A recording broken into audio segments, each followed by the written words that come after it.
Bismillahirrahmanirrahim. Assalamualaikum warahmatullahi wabarakatuh. Bagaimana kabar kalian anak-anak hari ini? Semoga kalian selalu dalam keadaan sehat walafiat dan tetap semangat dalam belajar meskipun belajar dari rumah. Kembali lagi bertemu dengan Bapak di kelas 6 pada mata pelajaran tema 1. Untuk pelajaran tema 1 kita kali ini yaitu tentang selamatkan makhluk hidup. Baiklah anak-anak, sebelum pelajaran kita mulai, mari sama-sama terlebih dahulu kita membaca doa, yaitu dengan membaca basmalah. Bismillahirrahmanirrahim. Baiklah anak-anak, sebelum pelajaran kita mulai, silakan kalian siapkan terlebih dahulu buku tema 1 dan alat tulisnya. Kalau sudah kalian persiapkan, mari sama-sama kita mulai pelajaran kita pada hari ini.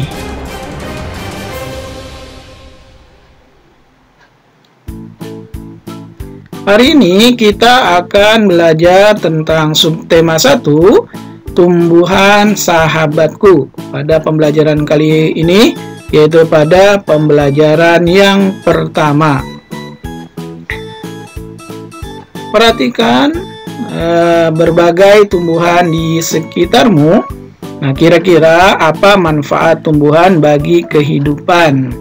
Nah, kalau kita lihat di sekitar tempat tinggal kita, banyak sekali berbagai macam tumbuhan. Nah, apa manfaat dari tumbuhan tersebut? Ayo kita cari tahu manfaat dari tumbuhan tersebut. Sebelumnya, silakan kalian perhatikan gambar berikut ini. Nah, di sini ada gambar makhluk hidup yang berada di lingkungan sekitar kita. Kalau kita lihat di gambar ini, yaitu ada hewan yang sedang makan rumput.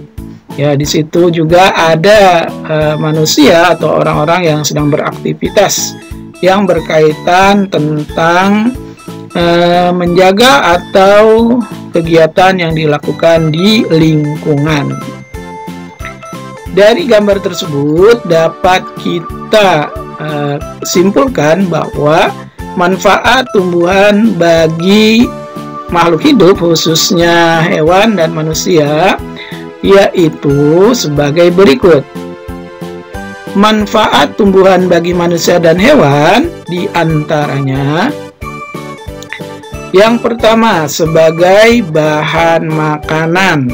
Jadi, manfaat tumbuhan bagi manusia dan hewan yang pertama itu sebagai bahan makanan. Coba kalian perhatikan kembali gambarnya. Nah, di situ ada seorang petani ya, atau seorang ibu-ibu yang sedang memetik atau memanen sayur, yaitu ini ada wortel ya. Nah, jadi manfaatnya sebagai bahan makanan. Nah, wortel ini nanti digunakan sebagai bahan sayur-sayuran yang nantinya dikonsumsi atau dimakan oleh manusia. Nah, di samping itu juga di sini ada yang sedang menyiram tanaman ya, ini bisa tumbuhan ataupun sayur-sayuran juga. Manfaatnya nanti sayuran ini ketika dipanen itu dimasak dan dikonsumsi atau dimakan oleh manusia, jadi sebagai sumber makanan.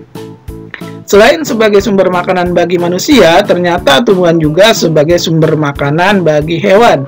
Coba kalian lihat gambar di sini, ada kelinci yang sedang makan wortel. Nah, jadi kelinci ini makan wortel yang dihasilkan dari tumbuhan.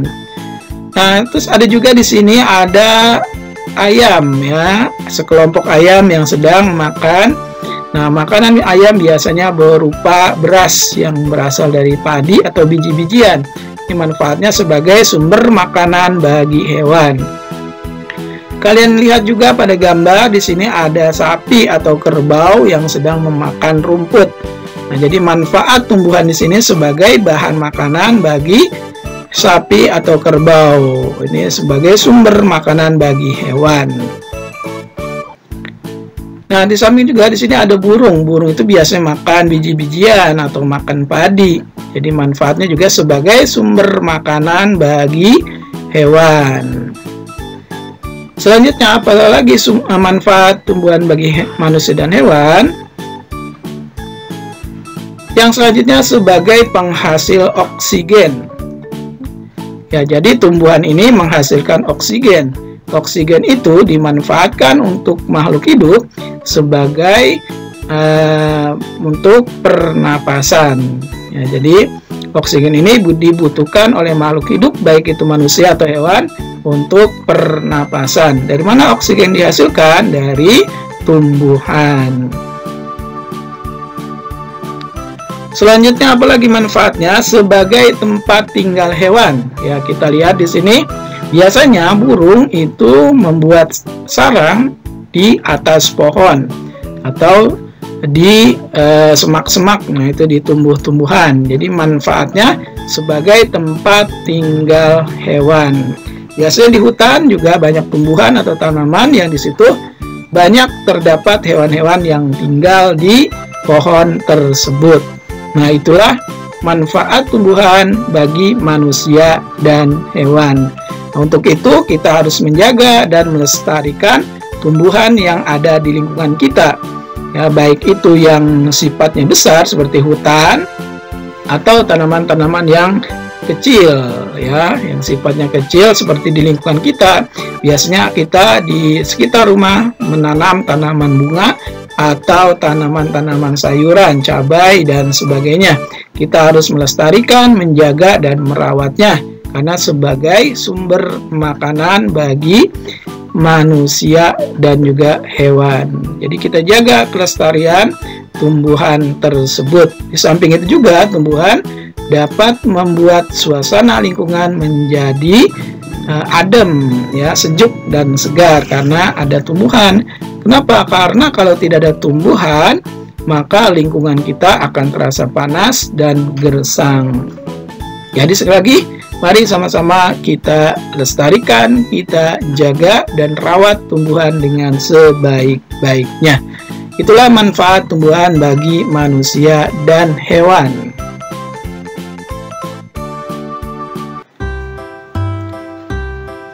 Selanjutnya, pada kali ini kita akan bahas tumbuhannya, yaitu tentang perkembangbiakan jagung. Nah, ada yang udah tahu kan bagaimana itu jagung? Ya, kalau sudah melihat bagaimana itu buah jagung, kita akan coba lihat bagaimana cara perkembangbiakan jagung. Inilah tanaman jagung. Ya, mungkin kalian ada yang sudah pernah melihat, mungkin ada juga yang belum pernah melihat pohon jagung. Ayo kita coba jelaskan bagaimana jagung berkembang biak. Pada buku tema kalian juga ada tentang perkembangbiakan jagung. Bisa kalian buka, kalian lihat. Di situ ada teks bacaan tentang bagaimana jagung berkembang biak. Ya, Bapak akan baca teksnya. Ya, kalian simak dan perhatikan teks bacaannya. Bismillahirrahmanirrahim. Bagaimana jagung berkembang biak? Jagung merupakan salah satu tanaman yang dijadikan bahan makanan pokok di berbagai negara, salah satunya di Indonesia. Di Indonesia, penduduk Pulau Madura menjadikan jagung sebagai makanan pokoknya. Jagung merupakan salah satu tanaman penghasil karbohidrat yang sangat diperlukan tubuh. Seorang petani jagung memulai pembiakan tanamannya dengan menanam biji jagung. Setelah 3-4 hari, bakal tanaman akan muncul permukaan tanah. Tanaman jagung akan terus tumbuh menjadi besar. 3 hingga 3,5 bulan, buah jagung dapat dipanen oleh petani. Buah jagung yang berbentuk seperti tongkol pada mulanya berupa sekuntum bunga. Bunga jagung memiliki helai-helai rambut halus pada bagian ujungnya. Pada helai rambut tersebut terdapat tepung sari. Tepung sari akan terbang terbawa angin ketika angin bertiup. Tepung sari yang terbawa angin sebagian akan jatuh di kepala putik yang terletak di bagian bawah bunga pada pohon jagung yang lain. Ketika itulah terjadi pembuahan. Setelah terjadi pembuahan, bunga jagung tersebut terus berkembang hingga menjadi buah jagung. Perkembangan itulah yang dapat diamati dari waktu ke waktu. Buah jagung akan siap dipanen ketika rambut jagung sudah berwarna kecoklatan dan bagian tongkolnya sudah mengering. Apabila buah jagung tersebut dikupas, akan memperlihatkan biji jagung yang kekuningan. Bagian yang dimakan oleh manusia adalah biji jagung. Supaya jagung selalu tersedia sebagai bahan makanan manusia, maka petani jagung harus menanam kembali sebagian biji jagung dari hasil panen. Biji jagung yang tua dapat ditanam kembali. Dari sinilah akan dimulai lagi perkembangbiakan jagung. Itulah anak-anak cara jagung berkembang biak. Jadi teks bacaan tersebut silakan kalian pahami tentang perkembangbiakan pada jagung.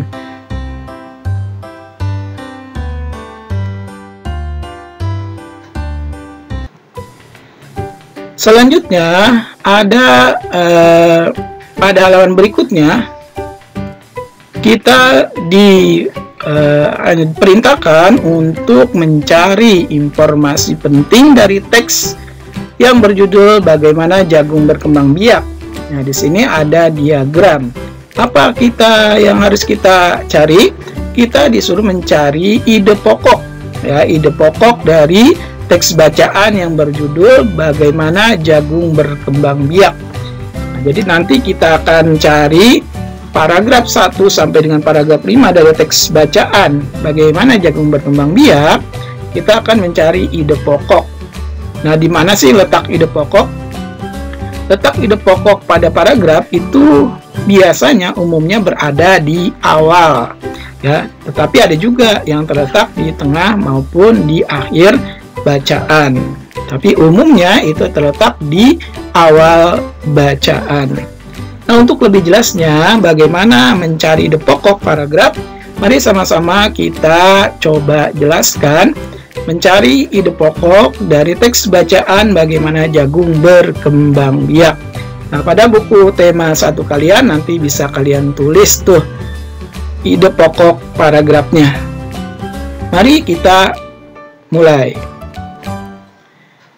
Pada teks bacaan bagaimana jagung berkembang biak, yaitu terdapat 5 paragraf. Kita akan mencari satu persatu paragraf tersebut ide pokoknya. Ini adalah paragraf yang pertama. Ya, paragraf yang pertama. Bagaimana cara mengetahui paragraf? Nah, cara mengetahui paragraf mudah saja. Kita akan melihat ada tulisan yang agak masuk ke dalam. Nah, ini tulisan yang agak masuk ke dalam, ini disebut paragraf. Nanti ketika kita menjumpai tulisan yang agak masuk ke dalam lagi, berikutnya berarti itu paragraf selanjutnya. Di sini kita coba paragraf yang pertama. Jagung merupakan salah satu tanaman yang dijadikan bahan makanan pokok di berbagai negara, salah satunya di Indonesia. Indonesia, penduduk Pulau Madura menjadikan jagung sebagai makanan pokok. Jagung merupakan salah satu tanaman penghasil karbohidrat yang sangat diperlukan oleh tubuh. Nah, jadi paragraf ini akan kita cari mana ide pokok paragrafnya. Ada yang sudah tahu? Ya, ide pokok paragrafnya adalah jagung merupakan salah satu tanaman yang dijadikan bahan makanan pokok di berbagai negara. Itulah ide pokok paragrafnya. Nah, berarti letaknya ada di mana tuh? Di awal bacaan. Gimana? Sudah jelas? Jadi itu ide pokok dari paragraf. Baik, kalau sudah jelas, kita lanjut ke paragraf yang kedua. Paragraf yang kedua, ya. Seorang petani jagung memulai pembiakan tanamannya dengan menanam biji jagung. Setelah 3-4 hari, bakal tanaman akan muncul di permukaan tanah. Tanaman jagung akan terus tumbuh menjadi besar 3 hingga 3,5 bulan. Buah jagung dapat dipanen oleh petani. Buah jagung yang berbentuk seperti tongkol pada mulanya berbentuk sekuntum bunga. Nah, ini adalah paragraf yang kedua. Nah, lihat tulisannya agak masuk ke dalam. Nah, di teks berikutnya ini masuk ke dalam juga, berarti ini paragraf yang ketiga. Kira-kira kita cari dulu ide pokok pada paragraf kedua apa? Ya, ide pokok pada paragraf kedua yaitu petani jagung memulai pembiakan tanamannya dengan menanam biji jagung. Nah, itu ada ide pokok. Adanya di mana nih? Adanya di awal. Kalian perhatikan di sini ada di awal bacaan. Itu adalah ide pokok pada paragraf ke-1. Pada paragraf kedua. Selanjutnya, paragraf yang ketiga. Bunga jagung memiliki helai-helai rambut halus pada bagian ujungnya. Pada helai rambut tersebut terdapat tepung sari. Tepung sari akan terbang terbawa angin ketika angin bertiup. Tepung sari yang terbawa angin sebagian akan jatuh di kepala putik yang terletak di bagian bawah bunga pada pohon jagung yang lain. Ketika itulah terjadi pembuahan. Nah, kira-kira mana paragraf ide pokok paragrafnya? Ya, ide pokok paragraf ketiga adalah bunga jagung memiliki helai rambut halus pada bagian ujungnya. Ada di mana letaknya? Berada di awal kalimat. Baik, selanjutnya kita akan coba cari pada paragraf yang keempat dan yang kelima. Pada paragraf keempat, setelah terjadi pembuahan, bunga jagung tersebut terus berkembang hingga menjadi buah jagung. Perkembangan itulah yang dapat diamati dari waktu ke waktu.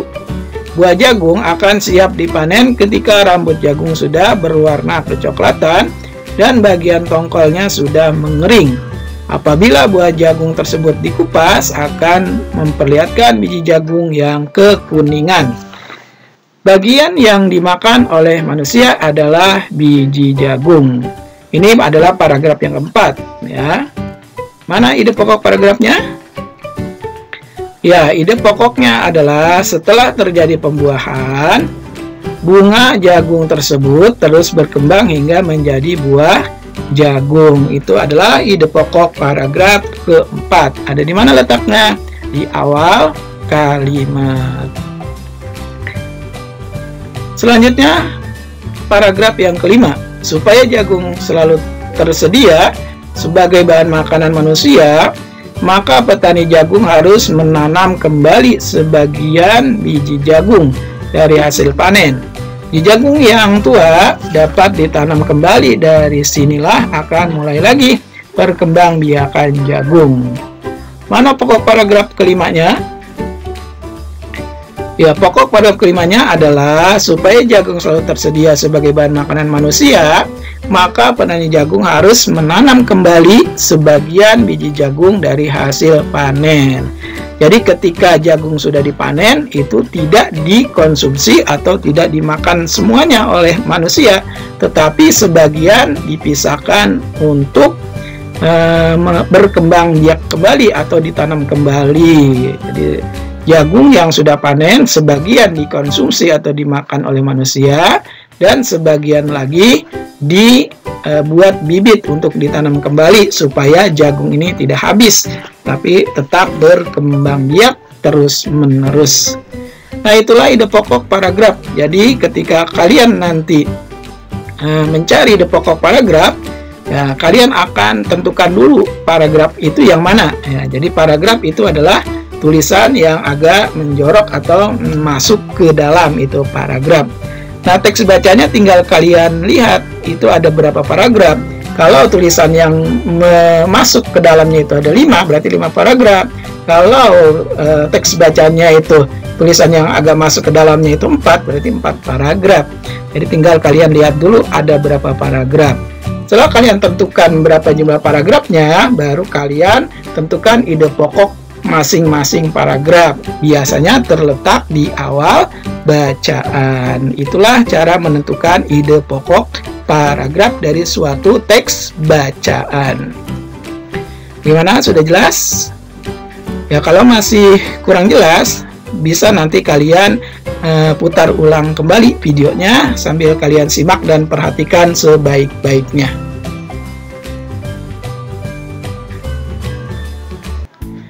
Baiklah, setelah kita tadi menjelaskan bagaimana proses perkembangbiakan jagung dan juga menentukan ide pokok pada sebuah teks bacaan, selanjutnya kita akan bahas dari bagian-bagian bunga.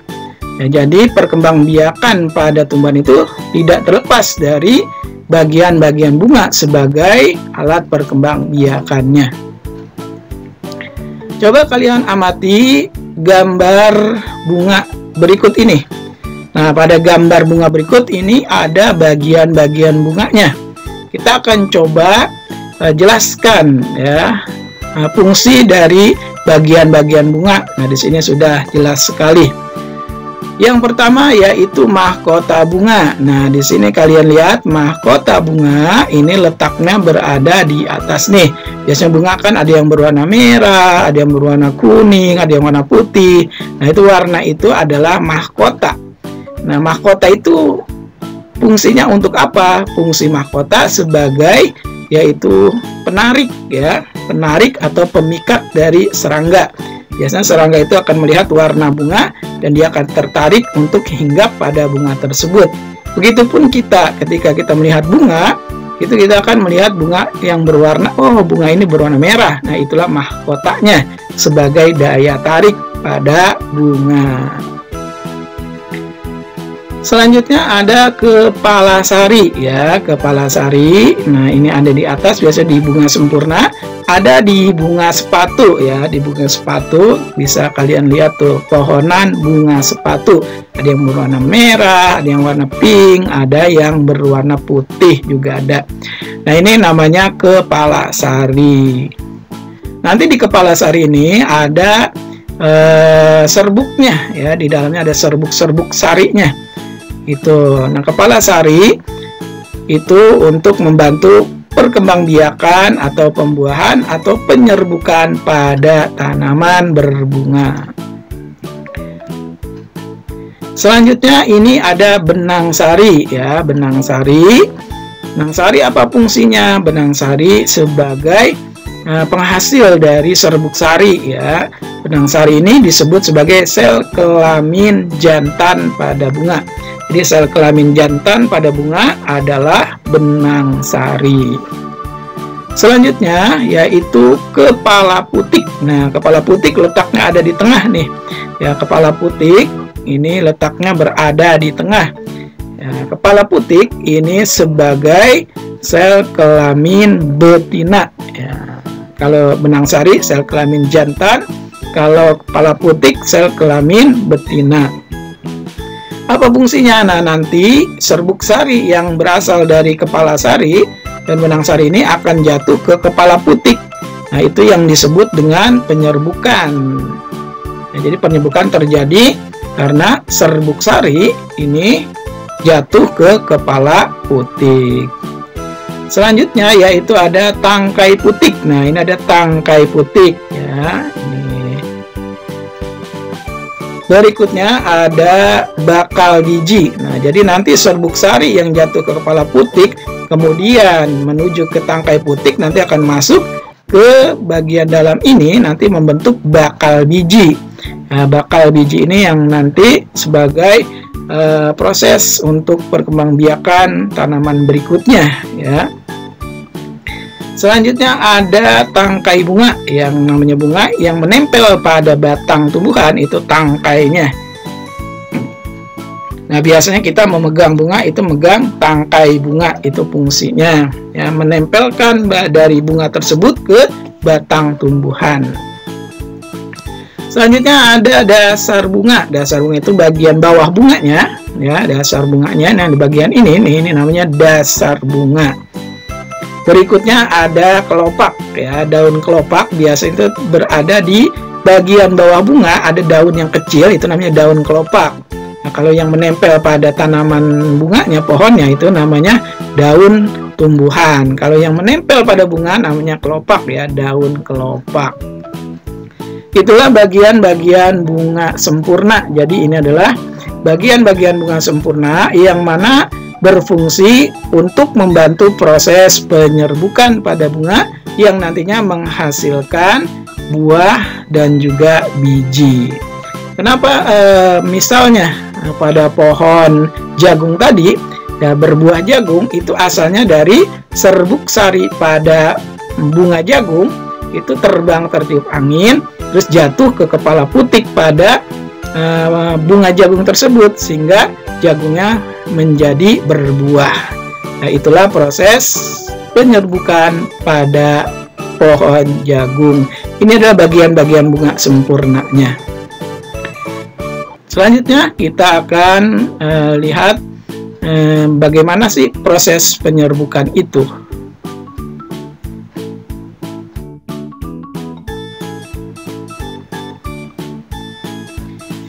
Baiklah, dari penjelasan tadi dapat kita ambil kesimpulan, yaitu salah satu contoh tumbuhan yang berkembang biak dengan bunga adalah tumbuhan jagung. Tepung sari pada bunga jagung akan terbang terbawa angin ketika angin bertiup. Tepung sari yang terbawa angin sebagian akan jatuh di kepala putik yang terletak di bagian bawah bunga pada pohon jagung yang lain. Ketika itulah terjadi pembuahan. Perkembangbiakan ini dinamakan perkembangbiakan generatif. Itulah proses pembuahan pada jagung. Jadi termasuk perkembangbiakan secara generatif. Ada yang tahu apa itu perkembangbiakan generatif? Baik, kita jelaskan apa itu perkembangbiakan generatif. Perkembangbiakan generatif disebut juga perkembangbiakan secara kawin, terjadi melalui proses penyerbukan dan pembuahan. Nah, jadi perkembangbiakan generatif itu perkembangbiakan secara kawin yang terjadi proses penyerbukan dan pembuahan. Nah, proses penyerbukan atau pembuahan itu apa sih? Proses penyerbukan atau pembuahan itu yaitu melekatnya atau jatuhnya serbuk sari ke kepala putik. Jadi Bapak ulangi, penyerbukan adalah melekatnya atau jatuhnya serbuk sari ke kepala putik. Jadi kalau pada tumbuhan proses perkembangbiakannya itu disebut dengan proses penyerbukan atau pembuahan. Beda kalau dengan binatang atau dengan hewan, cara hewan berkembang biak itu berbeda dengan cara tumbuhan berkembang biak. Kalau tumbuhan berkembang biaknya dengan cara penyerbukan, yaitu jatuhnya serbuk sari ke kepala putik. Itulah proses terjadinya jagung dari mulai awal sampai akhir. Kalau kalian masih kurang jelas, ya kalian silakan simak video tentang jagung berkembang biak. Nah, jadi kalian akan simak bagaimana cara jagung berkembang biak. Ya, Bapak harapkan kalian perhatikan video ini baik-baik. Kita saksikan bersama proses bagaimana jagung berkembang biak. Yuk kita saksikan videonya dengan baik. Bagaimana jagung berkembang biak? Jagung merupakan salah satu tanaman yang dijadikan bahan makanan pokok di berbagai negara, salah satunya di Indonesia. Di Indonesia, penduduk Pulau Madura menjadikan jagung sebagai makanan pokoknya.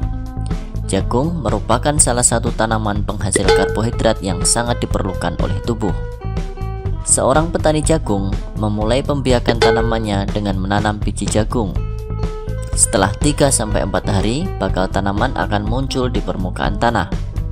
Tanaman jagung akan terus tumbuh menjadi besar. 3 hingga 3,5 bulan, buah jagung dapat dipanen oleh petani. Buah jagung yang berbentuk seperti tongkol pada mulanya berupa sekuntum bunga. Bunga jagung memiliki helai-helai rambut halus pada bagian ujungnya. Pada helai rambut tersebut terdapat tepung sari. Tepung sari akan terbang terbawa angin ketika angin bertiup. Tepung sari yang terbawa angin sebagian akan jatuh di kepala putik yang terletak di bagian bawah bunga pada pohon jagung yang lain. Ketika itulah terjadi pembuahan. Setelah terjadi pembuahan, bunga jagung tersebut terus berkembang hingga menjadi buah jagung. Perkembangan itulah yang dapat diamati dari waktu ke waktu. Buah jagung akan siap dipanen ketika rambut jagung sudah berwarna kecoklatan dan bagian tongkolnya sudah mengering. Apabila buah jagung tersebut dikupas, akan memperlihatkan biji jagung yang kekuningan. Bagian yang dimakan oleh manusia adalah biji jagung. Supaya jagung selalu tersedia sebagai bahan makanan manusia, maka petani jagung harus menanam kembali sebagian biji jagung dari hasil panen. Biji jagung yang tua dapat ditanam kembali. Dari sinilah akan mulai lagi perkembangbiakan jagung.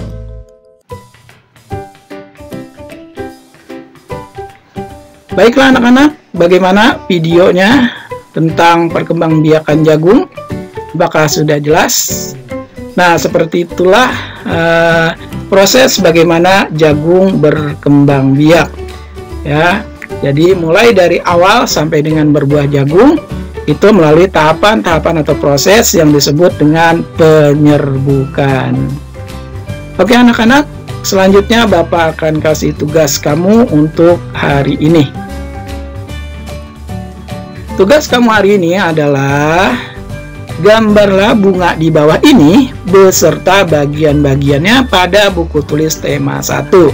Nah, silakan ini gambar ini kalian salin, kalian buat, kalian bikin di buku tulis tema 1. Ya, kalian gambar nih bunga ini, berikut bacaannya. Jadi bacaannya juga kamu tulis sesuai dengan gambar ini. Silakan kalian gambar di buku tema 1 kalian. Tidak diberi warna juga tidak apa-apa ya. Jadi tidak diberi warna juga tidak apa-apa. Yang penting gambarnya itu jelas sesuai dengan contoh ini. Gambar bunganya berikut tulisan atau bacaannya dan juga tanda panahnya. Kalian gambar dengan jelas. Tidak diberi warna juga tidak apa-apa. Ya, itulah tugas kalian untuk hari ini. Bapak harapkan kalian kerjakan tugasnya dengan penuh tanggung jawab. Jangan ditunda-tunda tugas ini, karena kalau kita menunda pekerjaan, biasanya pekerjaannya akan bertumpuk, yang akhirnya jadi malas untuk mengerjakan tugasnya. Sekali lagi, silakan kalian gambar bunga ini di buku tulis tema 1 kalian dengan lengkap, yaitu menulis bagian-bagian bunganya dan juga gambarnya dengan jelas. Itu saja tugas kalian pada hari ini. Silakan kerjakan dengan baik.